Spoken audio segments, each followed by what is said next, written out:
Hi friends, எல்லோரும் எப்படி இருக்கீங்க? இன்றைக்கி சப்பாத்திக்கு ஏற்ற மாதிரி ஒரு சைட் டிஷ் தாங்க பார்க்கலாம்.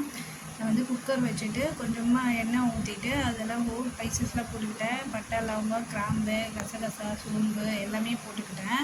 இது போட்டு கொஞ்சம் நல்லா பொரிஞ்சதுக்கப்புறமா ஒரு 3 வெங்காயம் கொஞ்சம் பொடிசாக நான் வதக்கி வச்சுருக்கேங்க. அந்த 3 வெங்காயம் போட்டு 3 வெங்காயம் நல்லா வதங்கணும். அந்த எண்ணெயிலேயே அந்த நல்லா வதங்கினதுக்கப்புறமா அந்த இஞ்சியும் பூண்டும் அரைச்சி சேர்த்துருக்கேங்க. இது வந்து ஏன் தண்ணியாக இருக்குன்னா, இஞ்சி பூண்டு கொஞ்சமாக இருக்கும் டைமில் நம்ம கொஞ்சம் தக்காளி போட்டு சேர்த்து அரைச்சா சட்டுன்னு அரைஞ்சிரும். அதனால் தண்ணியாக இருக்குது. அது போட்டு நல்லா அந்த வாசனைலாம் போனதுக்கப்புறமா 3 தக்காளி போட்டிருக்கேன். 3 தக்காளி போட்டு அந்த தக்காளியை நல்லா வதங்கணும். அந்த கேப்பில் வந்து நான் ஒரு 2 துண்டு தேங்காய் எடுத்திருக்கேன், 4 முந்திரி எடுத்துருக்கேன், கொஞ்சோண்டு கசகசா, சோம்பு எடுத்துருக்கேன். இதை நல்லா மையாக அரைச்சிக்கணுங்க.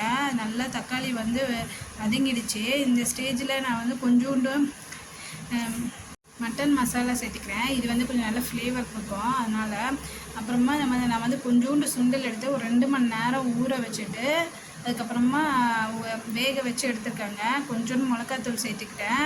இதெல்லாம் போட்டு நல்லா ஒரு 3 விசில், ஏற்கனவே வந்து சுண்டல் நம்ம வேக வச்சுருக்கோம். அதனால் ஒரு 3 விசில் மட்டும் விட்டால் போதும்.